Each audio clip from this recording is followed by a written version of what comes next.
Hello, my name is Kristiina Heikkilä and I work at Linnaeus University in Sweden.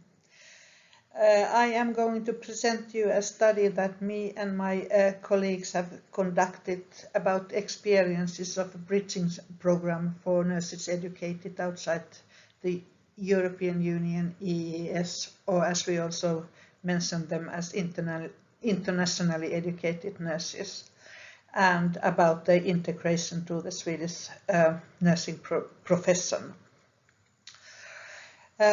Before I start to present the study, I just want to mention some things about the context so that you better can understand the experiences of these internationally educated nurses.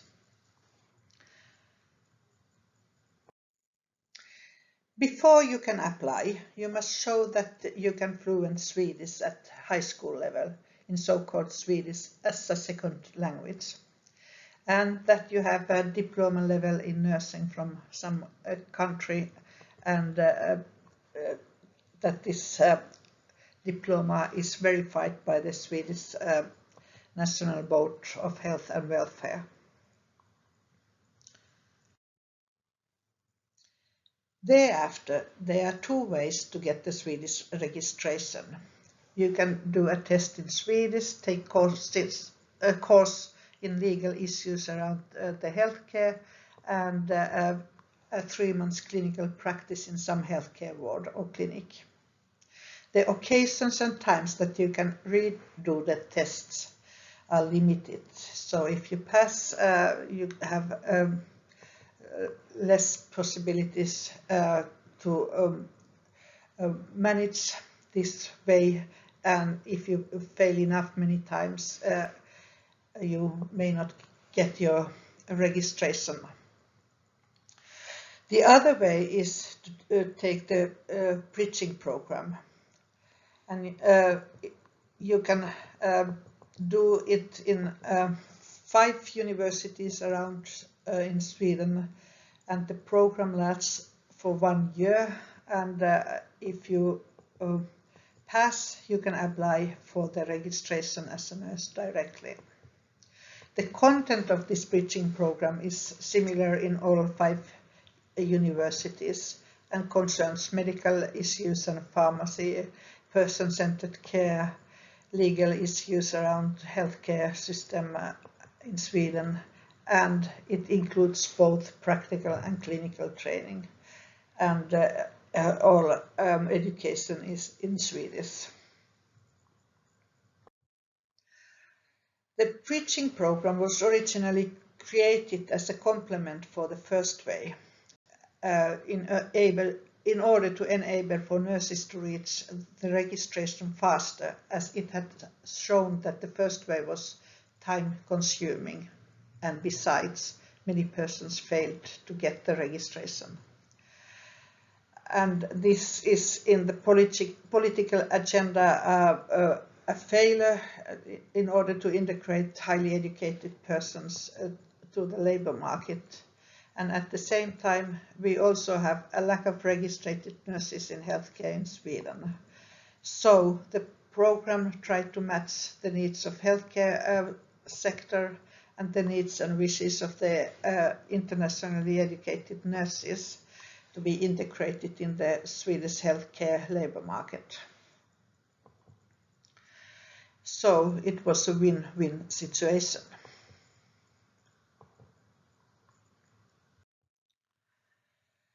There are almost no studies about the experiences of this bridging program. So our aim was to explore the experiences of the internationally educated nurses of the Swedish bridging program, and of the program's role in facilitating the integration into the nursing profession in Sweden.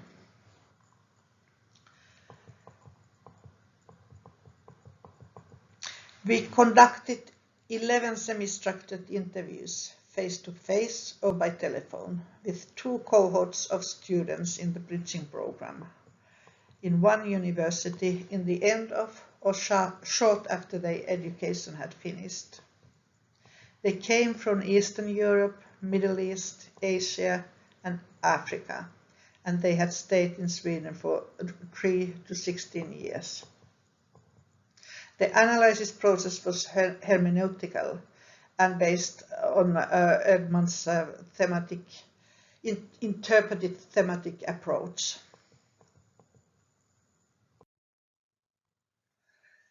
The analysis resulted in two main themes: return to nursing and the bridging program as a tool for transition to nursing in Sweden.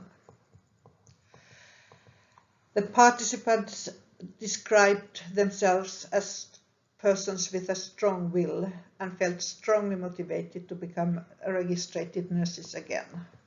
They described how they had intensively worked to get an understanding of the preconditions that would enable them to return to nursing. So they took the Swedish courses, often while working as nursing aides, or by taking complementary courses, and it had not been easy, but they had reached the next level and managed to come into the program. To manage the education, the participants needed to invest both time and money. And to manage it all, they searched help from the authorities, sometimes successfully, sometimes not.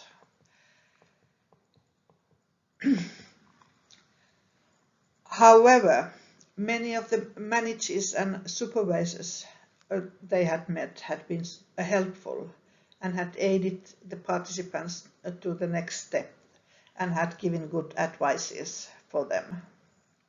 These persons' encouragement had been very valuable for the participants' self-esteem and for the practical solutions that they then could manage to come in and to manage the program. Several of the participants mentioned the family members as an important source of support. Family members had helped with the practical solutions at home, for example, by taking care of the newborn babies and giving them time and peace to study. During the program, fellow students had also become an important source of support. Although they had very varied backgrounds, they had helped each other and encouraged each other in studies. The participants' experiences of the bridging program were mostly positive, as it led to new learnings.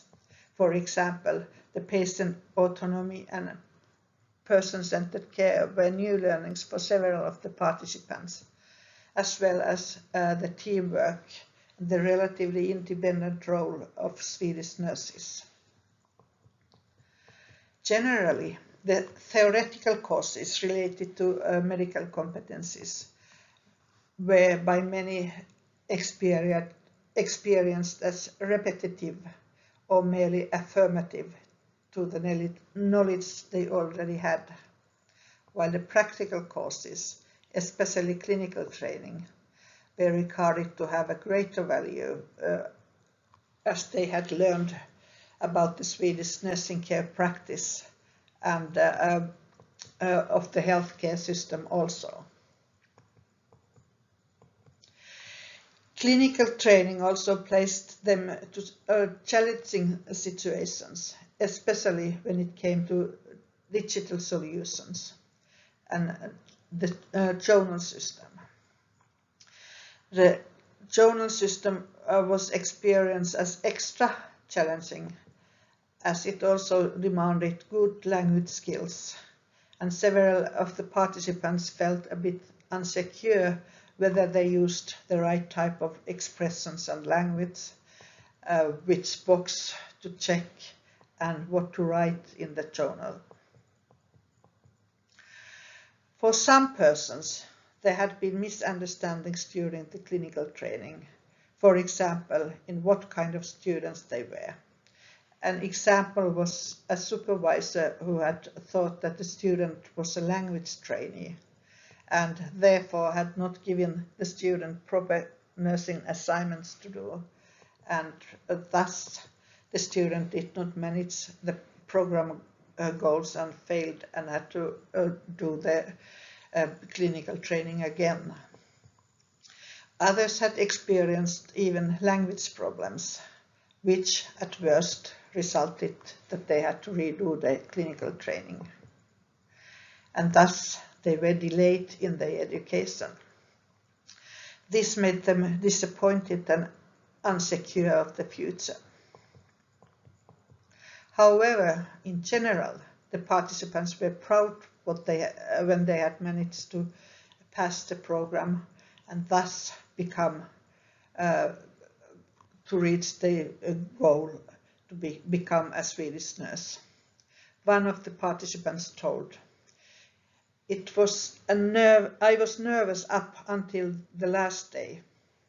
When the examiner told me that I had passed, I couldn't believe what I heard. So I had to ask her again.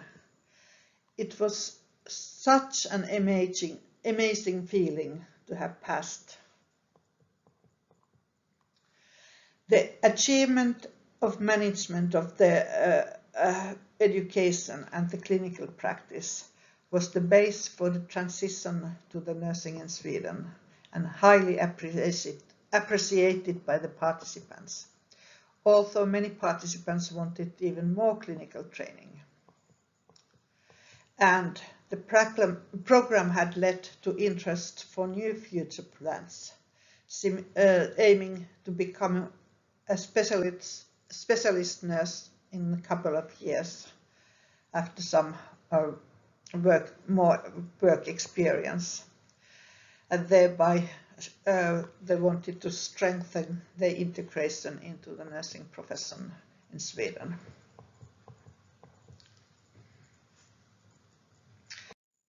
So, in conclusion, the bridging program facilitated integration into the nursing profession, especially due to the clinically based training.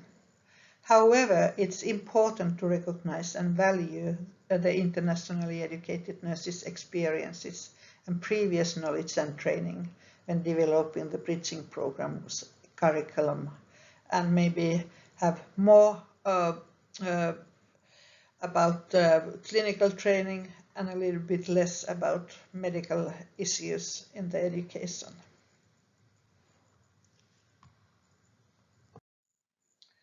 Thank you for listening.